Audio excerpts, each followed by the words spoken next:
Srinivas IS ಅಕಾಡೆಮಿಯ current affair ಲೆಕ್ಚರ್ಸ್ಗೆ ನಿಮ್ಮೆಲ್ಲರಿಗೂ ಸ್ವಾಗತ. ಇವತ್ತಿನ ಕರೆಂಟ್ ಅಫೇರ್ಸ್ ಅಲ್ಲಿ ನಾವು ಎರಡು ಟಾಪಿಕ್ ನ ನೋಡ್ತಾ ಇದ್ದೀವಿ. I welcome you all to Srinivas IAS academy's current affair lecture. So let us start with the first topic. So the first topic is 108 coin to mark the 108th birth anniversary of Shri Satya Pramod Tirtha Swamiji. So ಇವಾಗ ನಾವು ಏನ್ ಮಾಡ್ತಾ ಇದೀವಿ ಅಂತಂದ್ರೆ August 2025ರಲ್ಲಿ ಏನಾಗಿದೆ ಅಂತಂದ್ರೆ ನಾವೇನ್ ಮಾಡ್ತಾ ಇದೀವಿ ಅಂತಂದ್ರೆ ಶ್ರೀ ಉದಾರ ಮಠದ ಪೀಠ ದೀಕ್ಷರಾಗಿರುವಂತ ಒಬ್ರಿದ್ದಾರೆ. ಅವ್ರಿಗೆ ಅದ್ವೈತ ನೋಡಿ ಏನಂತಂದ್ರೆ ದ್ವೈತ ವೇದಾಂತವನ್ನ ಅವ್ರು ಏನ್ ಮಾಡ್ತಾ ಇದ್ರು ಅಂದ್ರೆ ಪ್ರಮುಖವಾಗಿ ಅವರು ಅದನ್ನ ಹೇಳ್ತಾ ಇದ್ರು. ನಮ್ಮ ತತ್ವವನ್ನ ಅವ್ರು ಏನ್ ಮಾಡ್ತಾ ಇದ್ರು ಅಂತಂದ್ರೆ ಸಾರ್ತಾ ಇದ್ರು. ಅವರ ಹೆಸರು ಬಂದ್ಬಿಟ್ಟು ಶ್ರೀ ಸತ್ಯ ಪ್ರಮೋದ್ ತೀರ್ಥ ಸ್ವಾಮೀಜಿಯವರು. ಇವರ 108ನೇ ಜನ್ಮ ವಾರ್ಷಿಕೋತ್ಸವವನ್ನ ಗೌರವ ಕೊಡೋದಕ್ಕೆ ನಮ್ಮ ಭಾರತದವರು ಏನ್ ಮಾಡಿದ್ದಾರೆ ಅಂದ್ರೆ ವಿಶೇಷವಾಗಿ 108 ರೂಪಾಯಿ ಬೆಲೆ ಬಾಳುವಂತ ಒಂದು ನಾಣ್ಯವನ್ನ ಅವ್ರು ಏನ್ ಮಾಡಿದ್ದಾರೆ ಅಂತಂದ್ರೆ ತಗೊಂಡ್ ಬಂದಿದ್ದಾರೆ. ನಾಣ್ಯದ ಬಿಡುಗಡೆಯನ್ನ ಅವರು ಮಾಡಿದ್ದಾರೆ. ಸೊ ಇವಾಗ ಏನು ಇಲ್ಲಿ ನೋಡ್ಬೇಕಾಗಿರುವಂತದ್ದು ಫಸ್ಟ್ ದ್ವೈತ ವೇದಾಂತ ಟ್ರೆಡಿಷನ್. ಓಕೆ, ಇದನ್ನ ನಾವು ಎಲ್ಲಿ ಇದನ್ನ ಉದ್ಘಾಟನೆ ಮಾಡಿದ್ದಾರೆ ಅಂತಂದ್ರೆ ನೋಡಿ, ಇದನ್ನ ಅವರು ಹೈದರಾಬಾದ್ನಲ್ಲಿ ಅವರು ಮಾಡಿದ್ದಾರೆ. Profound spiritual contribution and legacy ಅಂತಂದ್ರೆ ಅವರು ಕೊಟ್ಟಿರುವಂತಹ ಒಂದು ಏನಂತ ಹೇಳ್ತೀರಾ, ಅವರು ಕೊಟ್ಟಿರುವಂತಹ ಸೇವೆ, ಅವರು ಸಲ್ಲಿಸಿರುವಂತಹ ಸೇವೆಯನ್ನ ನಾವು ಗೌರವವನ್ನು ಕೊಡೋ ಒಂದು ನಿಟ್ಟಿನಲ್ಲಿ ಇದನ್ನ ಅವರು ಮಾಡಿದ್ದಾರೆ.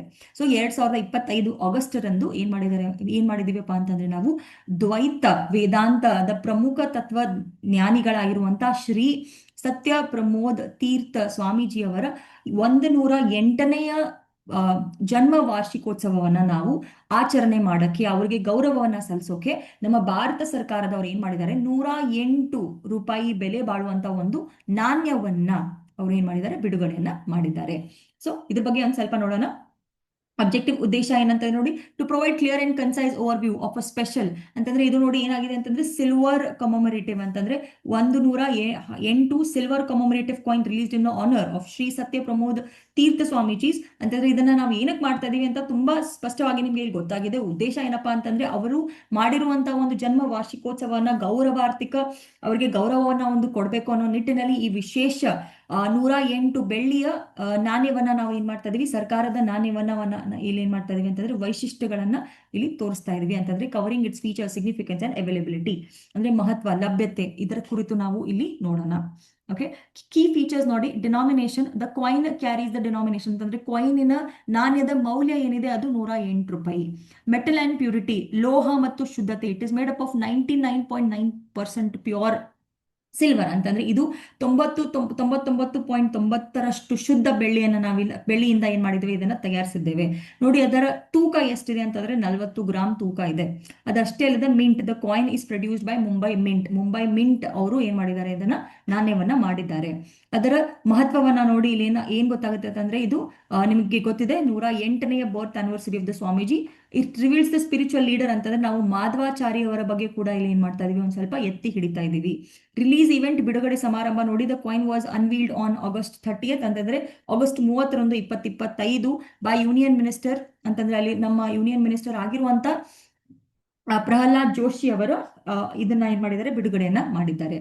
ಓಕೆ, ಇದು how to get this coin ಅಂತ ನಿಮ್ಗೆ ಈ ಕಾಯಿನ್ ಬೇಕು ಅಂತಂದ್ರೆ ಏನ್ ಮಾಡ್ಬೋದು, ನೀವು ಭಕ್ತರ ನೋಂದಣಿ ರಿಜಿಸ್ಟ್ರೇಷನ್ ಮಾಡಬೇಕು. ಯಾರು ಭಕ್ತರಿದ್ದಾರೆ, ಡಿವೋಟೀಸ್ ಕುಡ್ ಇನಿಷಿಯಲಿ ರಿಜಿಸ್ಟರ್ ಅಂತಂದ್ರೆ ಮುಂಚೆನೆ ನೀವು ರಿಜಿಸ್ಟರ್ ಮಾಡಬೇಕು. ಆಮೇಲೆ ಈ ಕಾಯಿನ್ ಅನ್ನ ಬುಕ್ ಮಾಡಬೇಕು. ಎಲ್ಲಿಂದ ಅಂತಂದ್ರೆ ಒಂದು ಗೂಗಲ್ ಫಾರ್ಮ್ ಅವ್ರು ಕೊಡ್ತಾರೆ ನಿಮ್ಗೆ.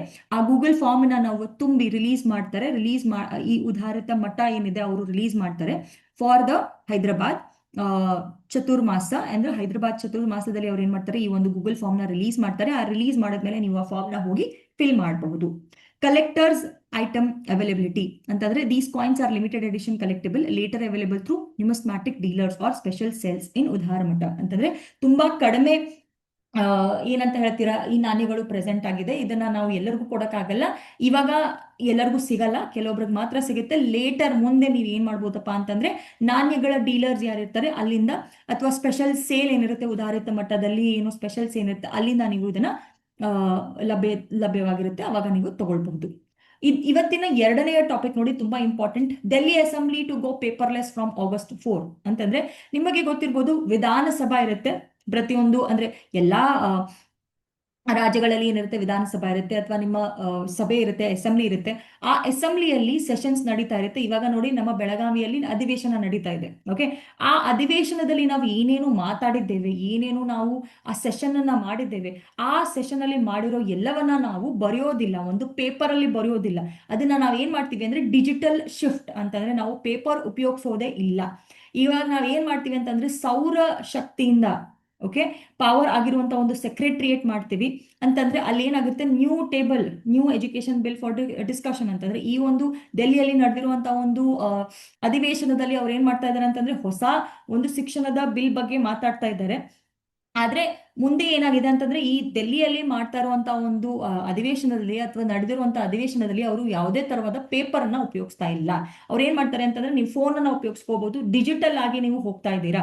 ಡೆಲ್ಲಿಯ ವಿಧಾನಸಭೆ ಆಗಸ್ಟ್ 4ರಿಂದ ಅಥವಾ 8ರವರೆಗೆ ನಡೆದಿರುವಂತಹ ಒಂದು ಅಧಿವೇಶನದಲ್ಲಿ ಮೊದಲ ಬಾರಿಗೆ ಈ ವಿಧಾನಸಭಾ ಮಾದರಿ ಅನ್ನ ಅವ್ರು ಏನ್ ಮಾಡಿದ್ದಾರೆ, ಅವಲಂಬನೆಯನ್ನ ಮಾಡ್ಕೊಂಡಿದ್ದಾರೆ ಅಥವಾ ಆ ತರ ಅವರು ಚೇಂಜ್ ಆಗಿದ್ದಾರೆ. ಈ ಮಹತ್ವವಾದ ಡಿಜಿಟಲ್ ಹೆಜ್ಜೆಯಿಂದ ಎಲ್ಲಾ ಶಾಸನದ ಕಾರ್ಯಗಳನ್ನ ನಾವು ಏನ್ ಮಾಡ್ಬೋದಪ್ಪ ಅಂತಂದ್ರೆ ಎಲ್ಲವನ್ನ ನಾವು ಪೇಪರ್ ಇಲ್ಲದೆ ಅಥವಾ ಪೇಪರ್ ರಹಿತ ಮಾಡಬಹುದು. ಅವಾಗ ಏನಾಗುತ್ತೆ, ಸಂಪೂರ್ಣವಾಗಿ ನಾವು ಏನ್ ಮಾಡ್ತಾ ಇದೀವಿ, ಸೌರ ಶಕ್ತಿಯಿಂದ ನಡೆಯಲಾಗುತ್ತದೆ. ಅಂತಂದ್ರೆ ನಾವು ಏನ್ ಮಾಡ್ಬೋದಪ್ಪ ಅಂತಂದ್ರೆ ಅಲ್ಲಿ ಉಪಯೋಗಿಸ್ತಾ ಇರುವಂತ ಟೆಕ್ನಾಲಜಿ ಏನಪ್ಪಾ ಅಂತಂದ್ರೆ ಅಲ್ಲಿ ನಮಗೆ ಎಲ್ಲಿಂದ ಕರೆಂಟ್ ಅಥವಾ ಎಲ್ಲಿಂದ ಎಲೆಕ್ಟ್ರಿಸಿಟಿ ಬರ್ತಾ ಇದೆ ಅಂತಂದ್ರೆ ಸೂರ್ಯನಿಂದ, ಸೌರ ಶಕ್ತಿಯಿಂದ ಮಾಡಿರುವಂತ ಒಂದು ಸೆಕ್ರೆಟ್ರಿಯೇಟ್ ಅನ್ನ ನಾವು ಏನ್ ಮಾಡ್ತಾ ಇದೀವಿ, ಕ್ರಿಯೇಟ್ ಮಾಡ್ತಾ ಇದ್ದೀವಿ. ಈ ಅಧಿವೇಶನದಲ್ಲಿ ಸರ್ಕಾರವು ಏನ್ ಮಾಡಿದೆ ಅಂತಂದ್ರೆ ಹೊಸ ಶೈಕ್ಷಣಿಕ ಬಿಲ್ ಏನಿದೆ ಅದರ ಬಗ್ಗೆ ಅವರು ಚರ್ಚೆಯನ್ನ ಮಾಡಿದ್ದಾರೆ. ಓಕೆ, ಆಬ್ಜೆಕ್ಟಿವ್ ಉದ್ದೇಶ ನೋಡಿ, to explain the Delhi assembly transition to fully paperless e Vidhan Sabha system from 4th August, the key development such as introduction to new bill. ಅಂತಂದ್ರೆ ಇಲ್ಲಿ ಏನ್ ಹೇಳ್ತಾ ಇದ್ದಾರೆ ಅಂತಂದ್ರೆ ಇದರ ಉದ್ದೇಶ ಏನಾಗಿದೆ ಅಂತಂದ್ರೆ ನಾವು ಆಗಸ್ಟ್ 4ರಿಂದ ಯಾವುದೇ ಪೇಪರ್ ಇಲ್ಲದೆ ಇರುವಂತಹ ಒಂದು ವಿಧಾನಸಭೆಯ ಅಧಿವೇಶನೆಯನ್ನ ನಾವು ಮಾಡ್ತಾ ಇದ್ದೇವೆ. ಈ ತರ ಮಾಡೋದ್ರಿಂದ ಇಲ್ಲಿ ನಾವು ಸ್ಟಾರ್ಟ್ ಮಾಡಿದಾಗ ಅಂತಂದ್ರೆ ನಾವು ಪೇಪರ್ ಇಲ್ಲದೆ ಮೊದಲ ಅಧಿವೇಶನೆ ಮಾಡಿದಾಗ ಎದ್ರ ಬಗ್ಗೆ ಮಾತಾಡಿದ್ದಾರೆ ಅಂತಂದ್ರೆ ಅವರು ಒಂದು ಶೈಕ್ಷಣಿಕ ಅಥವಾ ಎಜುಕೇಶನ್ ಬಿಲ್ ಬಗ್ಗೆ ಮಾತಾಡಿದ್ದಾರೆ.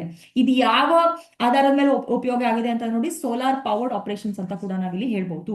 ಓಕೆ, ಸೌರ ಶಕ್ತಿಯನ್ನ ಬಳಕೆಯನ್ನ ನಾವಿಲ್ಲಿ ಪ್ರಮುಖವಾಗಿ ಇಲ್ಲಿ ವಿವರಣೆಯನ್ನ ನೋಡ್ತಾ ಇದೀವಿ ಅಥವಾ ಉಪಯೋಗಿಸ್ತಾ ಇದೀವಿ ಅಂತ ಕೂಡ ಇಲ್ಲಿ ನೋಡ್ಬೋದು. Key highlights. ಸೆಷನ್ ಡೇಟ್ಸ್ ಅಂದ್ರೆ ಅಧಿವೇಶನ ದಿನಾಂಕ ನೋಡಿ, 4 ಆಗಸ್ಟ್ ಇಂದ 8 ಆಗಸ್ಟ್. ಯಾವ ಬಿಲ್ ಬಗ್ಗೆ ಮಾತಾಡಿದ್ದಾರೆ ಅಂತಂದ್ರೆ ಎಜುಕೇಶನ್ ಬಿಲ್ ಬಗ್ಗೆ ಅವರು ಮಾತಾಡ್ತಾ ಇದ್ದಾರೆ. ಓಕೆ, ಅದಷ್ಟೇ ಅಲ್ಲದೆ ಈ ವಿಧಾನಸಭಾ ಪೇಪರ್ಲೆಸ್ ಸಿಸ್ಟಮ್ ಅಂದ್ರೆ ಈ ವಿಧಾನಸಭಾ ಪೇಪರ್ ಲೆಸ್ ವ್ಯವಸ್ಥೆಯನ್ನ ಕೂಡ ನಾವಿಲ್ಲಿ ಮಾಡ್ತಾ ಇದೀವಿ. ಮೊದಲ ಬಾರಿಗೆ ಡೆಲ್ಲಿ ವಿಧಾನಸಭೆ ಸಂಪೂರ್ಣವಾಗಿ ಪೇಪರ್ಲೆಸ್ ಅಂದ್ರೆ ಈ ವಿಧಾನದ ಸಭೆಯಿಂದ ಏನಾಗ್ತಾ ಇದೆ ಅಂದ್ರೆ ಕಾರ್ಯವನ್ನ ನಿರ್ವಹಿಸಿದೆ. ಓಕೆ, ಅದಷ್ಟೇ ಅಲ್ಲದೆ ನೋಡಿ, 4 ಸೋಲಾರ್ ಪವರ್ಡ್ ಸೆಕ್ರೆಟರಿಯೇಟ್ ಅಂದ್ರೆ ಸೌರ ಶಿಕ್ಷಣದಿಂದ ನಡೀತಿರುವಂತ ಕಾರ್ಯಾಲಯ ಅಂತ ಇಲ್ಲಿ ಹೇಳ್ಬೋದು. ನೋಡಿ, 500 ಕಿಲೋವ್ಯಾಟ್ ಸೌರ ವಿದ್ಯುತ್ ಪ್ಲಾಂಟ್ ಇದೆ.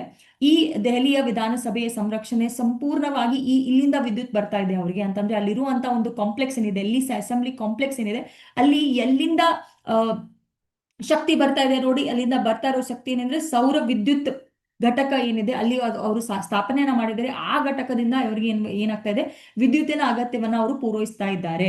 ಓಕೆ, ಡಿಜಿಟೈಸೇಷನ್ ಆಫ್ ಫೈಲ್ಸ್ ಅಂತ ಅಂದ್ರೆ ಏನ್ ಮಾಡ್ತಾ ಇದ್ದಾರೆ ಅಂತಂದ್ರೆ ಎಲ್ಲಾ ನಿಮ್ಮ ಡಾಕ್ಯುಮೆಂಟ್ಸ್ ಏನಿದೆ ಅದನ್ನೆಲ್ಲವನ್ನ ಅವರು ಏನ್ ಮಾಡ್ತಾ ಇದ್ದಾರೆ ಅಂತಂದ್ರೆ ಡಿಜಿಟಲ್ ಮಾಡ್ತಾ ಇದ್ದಾರೆ. All the files in the digital Delhi secretariat are now processed as E files with digital signatures. ಅಂತಂದ್ರೆ ನೀವು ಸಹಿಯನ್ನು ಕೂಡ ಏನ್ ಮಾಡ್ತಾ ಇದ್ದಾರೆ, ಡಿಜಿಟಲ್ ಆಗಿ ಮಾಡ್ತಾ ಇದ್ದೀರಾ. ಇ ಫೈಲ್ಸ್ ಅಂತ ನಾವು ಏನ್ ಮಾಡ್ತಾ ಇದೀವಿ, ಅದನ್ನ ಸಂರಕ್ಷಣೆನ ಮಾಡ್ತಾ ಇದೀವಿ. This session provided end abruptly to the opposition protest over voters list revision in Bihar. ಅಂತಂದ್ರೆ ಈ ಪ್ರೀವಿಯಸ್ ಸೆಷನ್ ಅಲ್ಲಿ ಏನಾಗಿತ್ತಪ್ಪ ಅಂತಂದ್ರೆ ಸೆಷನ್ ಎಂಡೆಡ್ ಅಂದ್ರೆ ಇದಕ್ಕಿಂತ ಮುಂಚೆ ಆಗಿರುವಂತ ಒಂದು ಅಧಿವೇಶನದಲ್ಲಿ ಏನಾಗಿತ್ತಪ್ಪ ಅಂತಂದ್ರೆ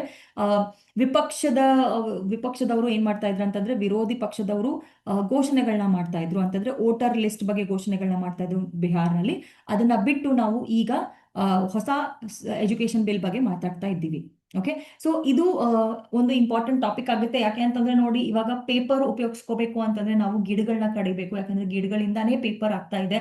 ಸೊ ಪೇಪರ್ನ ನಾವು ತುಂಬಾ ಜಾಸ್ತಿ ಉಪಯೋಗಿಸ್ತಾ ಇದ್ರೆ ಅಲ್ಲಿಂದ ಏನ್ ಮಾಡ್ತಾ ಇದೀವಿ ಅಂತಂದ್ರೆ ನಾವು ನಮ್ಮ ಅರಣ್ಯದ ಒಂದು ಏನಂತ ಹೇಳ್ತಾ ಇದ್ದೀರಾ, ಇವಾಗಲೇ ನಾವು ಮುಂಚೆ ಒಂದು ಟಾಪಿಕ್ ನ ನೋಡಿದ್ವಿ. ಐ ಥಿಂಕ್ ನಿನ್ನೆ ಟಾಪಿಕ್ ಅಲ್ಲಿ IIT ಅವರು ಯಾವ ತರ ಹೇಳಿದ್ದಾರೆ, ಅರಣ್ಯದ ಸಂರಕ್ಷಣೆನ ನಾವು ಮಾಡಬೇಕು, ಅರಣ್ಯ ಸಂರಕ್ಷಣೆ ಆಗ್ತಾ ಇಲ್ಲ ಅಂತ ನಮ್ಗೆ ಆಲ್ರೆಡಿ ಗೊತ್ತಿದೆ. ಸೊ ಇವಾಗ ಏನಾಗುತ್ತಪ್ಪ ಅಂತಂದ್ರೆ ನಾವು ಪೇಪರ್ನ ಉಪಯೋಗಿಸ್ತಾ ಇದ್ರೆ ಅದರಿಂದ ತುಂಬಾ ಅರಣ್ಯ ಮತ್ತೆ ಕಡಿಮೆ ಆಗ್ತಾ ಹೋಗುತ್ತೆ. ಇವಾಗ ಇದು ಒಂದು ಸ್ಟೆಪ್ ಅಂತ ಹೇಳ್ಬೋದು, ಒಂದು ಹೆಜ್ಜೆ ಅಂತ ಹೇಳ್ಬೋದು ನಮ್ಮ ಗುರಿಗೆ. ನಾವು ಪೇಪರ್ ಇಲ್ಲದೆ ಇರುವಂತಹ ಒಂದು ಅಧಿವೇಶನೆಯನ್ನ ಮಾಡ್ತಾ ಇದೀವಿ ಅಂತಂದ್ರೆ ಆಟೋಮ್ಯಾಟಿಕ್ ಆಗಿ ಏನಾಗುತ್ತೆ, ನಮ್ಮ ಪೇಪರ್ ಬಳಕೆ ಕಡಿಮೆ ಆಗುತ್ತೆ. ಪೇಪರ್ ಬಳಕೆ ಕಡಿಮೆ ಆದರೆ ನಮ್ಮ ಅರಣ್ಯದ ಸಂರಕ್ಷಣೆನ ನಾವು ಇನ್ನೂ ಒಂದು ಸ್ವಲ್ಪ ಜಾಸ್ತಿಯಾಗಿ ಮಾಡಬಹುದು. ಸೊ ನೀವು ಏನಾದರೂ ATMಗೆ ಹೋದ್ರೆ ಅಲ್ಲಿ ನೀವೇನ್ ಮಾಡ್ತಾ ಇದ್ದೀರಾ ಅಂತಂದ್ರೆ ಬಿಲ್ ಬೇಕಾ ಬೇಡವಾ ಅಂತ ಕೇಳಿದಾಗ ನಿಮಗೆ ಬಿಲ್ಲಿನ ಅವಶ್ಯಕತೆ ಇರಲ್ಲ. ಯಾಕಂದ್ರೆ ನಿಮ್ಮ ಮೊಬೈಲ್ ಫೋನ್ಗೆ ಹೇಗಿದ್ರೂ ಮೆಸೇಜ್ ಬರುತ್ತೆ. ಅವಾಗ ನೀವು ನೋ ಅಂತ ಹೇಳಿ, ಯಾಕಂದ್ರೆ you can save a tree. So ಈ ತರ ನೀವು ಮಾಡ್ಬೋದು. ಇವಾಗ ನೀವು ಮೋರ್ಗೆ ಹೋದ್ರಿ ಅಥವಾ ರಿಲಯನ್ಸ್ಗೆ ಹೋದ್ರಿ, ಅಲ್ಲೂ ಕೂಡ ನೀವು ಬಿಲ್ ಬೇಡ ಅಂತ ಕೂಡ ಹೇಳ್ಬೋದು, ಗೊತ್ತಾ ನಿಮ್ಗೆ. ಸೊ ಬಿಲ್ ಇಲ್ಲದೆ ಇದ್ರೂ ಏನಾಗುತ್ತೆ ಅಂತಂದ್ರೆ ಈಸಿ ಆಗುತ್ತೆ. ಈ ತರ ಇಲ್ಲಿ ಇದು ಒಂದು ಹೆಜ್ಜೆ ನಾವು ನಾಗರಿಕರಾಗಿ, ದೇಶದ ನಾಗರಿಕರಾಗಿ ಈ ತರ ಹೆಜ್ಜೆಗಳನ್ನ ಕೂಡ ನಾವು ತಗೋಬಹುದು. ಸೊ ಇವತ್ತಿಗೆ ನಾನು ಇಲ್ಲಿಗೆ ಸ್ಟಾಪ್ ಮಾಡ್ತಾ ಇದ್ದೀನಿ. ಮತ್ತೆ ನಾಳೆ ನಿಮಗೆ ಮತ್ತೆ ಕರೆಂಟ್ ಅಫೇರ್ಸ್ ನ ತಗೊಂಡ್ ಬರ್ತೀನಿ. ಅಲ್ಲಿವರೆಗೂ ಧನ್ಯವಾದಗಳು. ನಿಮ್ಗೆ ಏನಾದ್ರೂ ಹೇಳ್ಬೇಕು ಅಂತ ಅನ್ಸಿದ್ರೆ ದಯವಿಟ್ಟು ಕಾಮೆಂಟ್ ಸೆಕ್ಷನ್ ಅಲ್ಲಿ ಹೇಳಿ. ಲೈಕ್, ಶೇರ್ ಮತ್ತೆ ಸಬ್ಸ್ಕ್ರೈಬ್ ಮಾಡಿ. Thank you so much.